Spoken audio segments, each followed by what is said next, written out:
ওদিক থেকে মাদের যে সুন্দর একটা বাটা মশলা হয় কি মাছটা হচ্ছে ছেড়ে যাবে। আর এরপর এই তো ওদিক থেকে করে বেশ অনেকক্ষণ আগেই আমি ধুয়ে একদম ক্লিন, তো এখনো বতি হয়নি।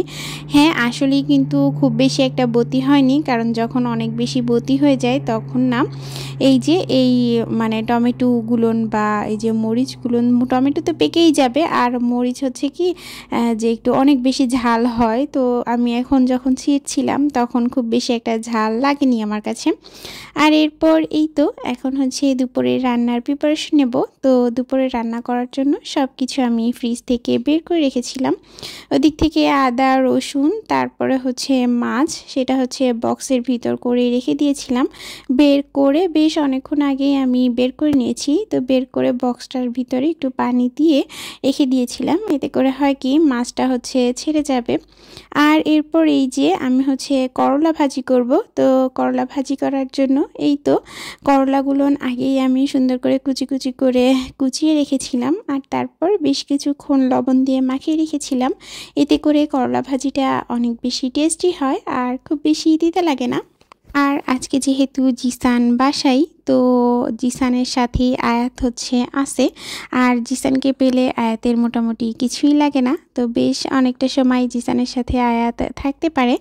আর এরপর এই তো ওদিক থেকে ভাজিটা আমি হচ্ছে উঠিয়ে দিয়েছি। আর এদিক থেকে মাছগুলো না আপনাদের ভাইয়া আগের দিন কেটে ধুয়ে একদম ক্লিন করে রেখে দিয়েছিল। তো এরপর আমি হচ্ছে জাস্ট বের করে আরেকটু লবণ দিয়ে কচলে ধুয়ে নিয়েছি।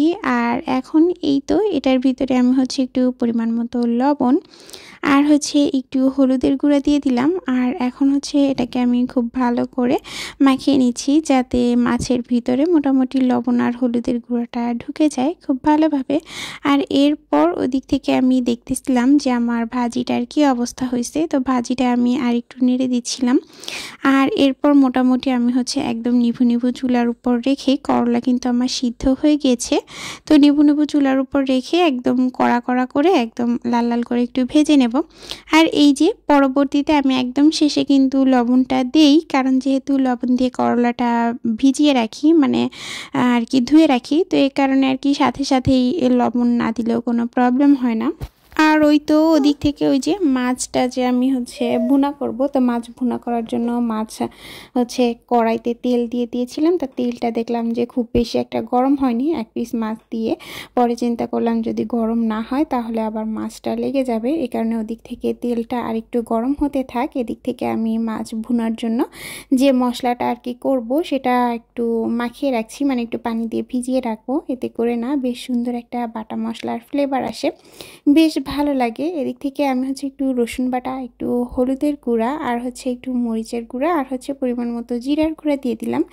দিয়ে একটু পানি দিয়ে বেশ কিছুক্ষণ একটু আর কি ভিজিয়ে রাখবো, তাহলে খুব ভালো লাগে। রান্না করতে করতে দেখেন আমি একদমই হয়রান হয়ে গিয়েছি।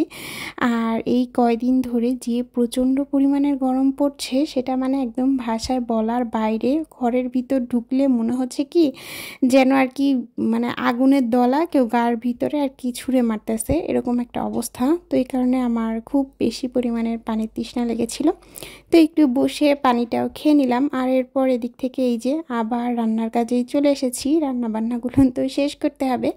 ওইদিক থেকে ওই যে নিভু নিভু আঁচে কিন্তু আমি করলাটা বসিয়ে রেখেছি। আর এই তো এদিক থেকে হচ্ছে এই যে মাছ ভুনার জন্য আমি হচ্ছে পেঁয়াজ আর হচ্ছে কাঁচামরিচ দিয়ে দিলাম। আর তারপরে ওই যে মশলাটা আমি সুন্দর করে ভিজিয়ে রেখেছিলাম সেটাই দিয়ে দিলাম। আর এই তো এরপর এদিক থেকে আমি যেহেতু কাঁচা টমেটো দিয়ে রান্না করব, তো মশলাটা ভালো করে কষিয়ে নিয়েছি। আর এখন হচ্ছে কেটে রাখা কাঁচা টমেটোগুলো দিয়ে দিচ্ছি। এভাবে আপনারা কারা কারা কাঁচা টমেটো দিয়ে আর কি মাছ ভুনা করে খান অবশ্যই কিন্তু কমেন্ট করে জানিয়েন। তো ওদিক থেকে মাদের যে কত কষ্ট করতে হয় সেটা যাদের ছোট বাচ্চা আছে তারাই আসলে খুব ভালো বুঝতে পারে। আর এই তো এদিক থেকে আমি ভয়েস ওভার দিচ্ছিলাম, আর আমার আয়াত হচ্ছে এরকম কান্নাকাটি করছিল। তো এভাবেই আর কি করতে হয়, কিছুই করার নেই, এভাবে করেই করি আর কি। তো এদিক থেকে এই তো আমার রান্নাবান্না আজকের মতো কমপ্লিট হয়ে গেছে। তো এখন আমি হচ্ছে আর কি খাবারগুলো টেবিলেই সার্ভ করে দিব। তো এই তো যে বাটিটাতে আমি হচ্ছে তরকারিটা নিব সেটাতে হচ্ছে তরকারিটা ঢেলে নিলাম। আর আজকের ভিডিওটা না আর বেশি একটা বড় করব না, তো বিকালের দিকে একটু ভেবেছি আয়াতকে আর জিসানকে নিয়ে ওই তো পার্কের দিকে একটু যাব।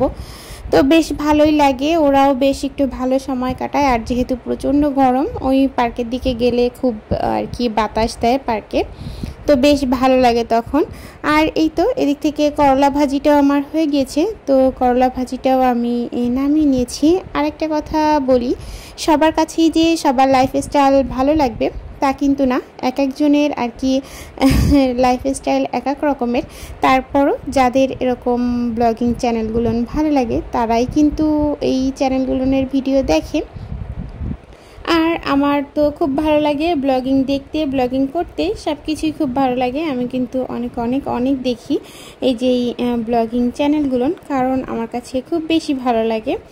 আর কত ভালো করে আপুরা কত সুন্দর সুন্দর করে যে ঘর সংসারগুলো সামলায় আর সব দিক ম্যানেজ করে, সেগুলো দেখতেও বেশ ভালো লাগে। আর এই তো রান্নাবান্না করার পরে যে থালাবাটিগুলো ছিল সেগুলো একবারে মেজে ঘষে উঠে পড়বো আর কি। তারপর মোটামুটি আর কি গোসলটা করে নিয়ে এসে দুপুরের মোটামুটি নামাজটা আদায় করে খাবার দাবার খেয়ে নেব, কারণ প্রচুর পরিমাণের খিদা লেগে গিয়েছে। এদিক থেকে ওদেরকে আমি আগেই খাবার দাবার দিয়ে দেবো, মানে জিসানকে খাবার দিয়ে দেবো, কারণ ওরও ক্ষুধা লাগছে, ও খেয়ে নেবে। ততক্ষণে আমার গোসল টোসল কমপ্লিট হয়ে যাওয়ার পরে আমিও আর কি এসে খাওয়া দাওয়াটা করে নেব। আর এই তো এদিক থেকে আমি হচ্ছে সিঙ্ক এরিয়াটাও খুব সুন্দর করে পরিষ্কার করে নিচ্ছি। আর ওদিক থেকে জিসান বারবারই বলছিল যে আম্মু আমাকে খাবার দাও, আমার ক্ষুধা লাগছে। তো ওকেও আর কি খাবারটা দিব, এ কারণে একটু তাড়াহুড়া করতেছিলাম আর কি, যে কারণ ওরও তো ক্ষুধা লাগছে। এরপর মোটামুটি আপনাদের ভাইয়াকেও ফোন দিয়ে দিয়েছিলাম, ও আর কি চলে আসবে। তো আস্তে আস্তে মোটামুটি আমার সব কাজগুলোই কমপ্লিট হয়ে গেছে। তারপর দেখি বিকালের দিকে করে ও যদি যায় আমাদের সাথে পার্কে, তো বেশ ভালোই হবে আর কি। আর এই তো এখন হচ্ছে আমি এই ডাইনিংয়ে খাবারগুলো দিয়ে দিচ্ছি। তো আজকের ভিডিওটা এই পর্যন্তই। আপনারা সবাই খুব ভালো থাকবেন। আল্লাহ হাফিজ।